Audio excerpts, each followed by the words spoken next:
On today's video, we're going to be installing this 92mm throttle body that we picked up off the internet for dirt cheap.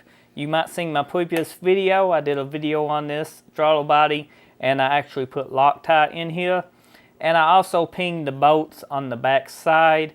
It's something you want to do with these cheap throttle bodies because you don't want these bolts vibrating out and going inside your engine. You're going to have a bad time, and these throttle bodies is known for those bolts coming loose. There are other modifications you can also do to this throttle body to make it better, but as of now I'm just bolting it on. I need to fix this vent tube. Upcoming video we're going to add actually a seal to this upcoming video, but for now it don't affect the running of it. We can put it on, test out the engine, and the throttle body is just 4 bolts. With an O-ring, it's easy to take on and off. It's probably almost one of the simplest parts you can add and remove on your LS swap. Let's just go ahead and jump in and I'll show you how to convert it from electronic drive to drive-by-wire, or just change your throttle body. However you're doing it, hopefully this video is helpful. The throttle body has 4 bolts in it. It's got a bolt here, here, here, and here. And the ones that's in my throttle body, yours might be different. They are 10mm, so just go ahead and loosen them. And make sure everything's disconnected. You know, I got this intake off the truck, yours might be on the vehicle. Just make sure it's disconnected. I will say something about this intake. This is the tightest set of throttle body bolts I have seen. Boy, was those tight. With the bolts removed, we should be able to just pull straight out. And this is where you can check your O-ring and stuff. And the reason I got a towel down is these intakes is bad about, you know, sucking oil and stuff out of the motors. Look at that. That's covered, guys, in oil. And that's from the PVC valve. Well, the breather getting fed up into it. And it's, you know, some people don't even run PVCs on the LS engines. Some people just let them naturally breathe. Some people actually use catch cans. So I'm going to take this O-ring out and clean it up. It should just pull right out, and try not to nick it, because these might not be too expensive, but if you don't have to buy one, then don't buy one. But I'm going to clean this one up, and then I might take a rag and clean the oil out of that. But before I do all that, let's go ahead and remove these 2 studs, because if you replace in the aftermarket one, you get a pretty new bag of 4 bolts. Now, on the side note, this will go on with the factory studs, but why would you want to do that and use the factory bolts when you got new bolts? Okay, the little studs, you can take a very fine socket that fits and remove them, or you can just take vice grips. I've found vice grips most of the time looks fine for me.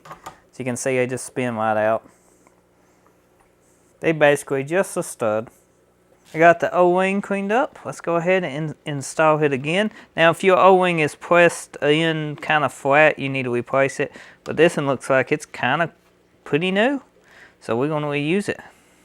The new screws we got with our throttle body is Allen key heads, so you can either get, you know, a nice socket to fit it, or an Allen head with a wrench. This is what I'm using, 3/16 Allen head built into a socket. Should work just fine. Depending on your throttle body, it could come with different ones. So we're just gonna attach it. Pretty simple. It don't have washers or nothing. They just go straight on.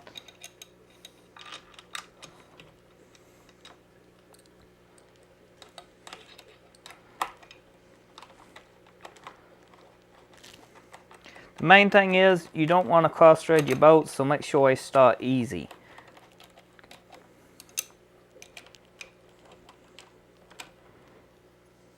Once you get all 4 bolts in, you want to snug everything up and tighten it down in a crisscross pattern. Do not over tighten these. They do have a kind of a torque setting to them. I don't know it. I just snug them up because that's what that O-ring's for. And I snug them a little at a time and crisscross. Once you get everything snugged up and tightened, don't over tighten it, you can strip it. It's ready to install on your truck. So we got the throttle body installed. It's pretty simple to do. It works great. I mean, you can take your old springs and put on it from your old throttle body if you ain't drive-by-wire. Some modification makes the pedal a little bit less stiff, because this stiff spring will carry over into your pedal. But I prefer it. It feels more performance, if you know what I mean, with that stiff pedal. Probably will add a seal to this.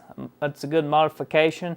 And hopefully it don't whistle. Some of these do whistle, these aftermarket throttle bodies. If this one does, we'll take it back off, port it a little, try to get it down. But the next step will be getting the sensors put in it. Trailblazer needs that adapter plate for the cable. You have to, because these are all drive-by-wire intakes, you have to convert them over. Upcoming content, upcoming videos. If you're new, get subscribed. If you're doing this on your truck, let me know in the comment section. And if you're a returning subscriber, thank you for watching. I appreciate it. And I'll see you in the next video.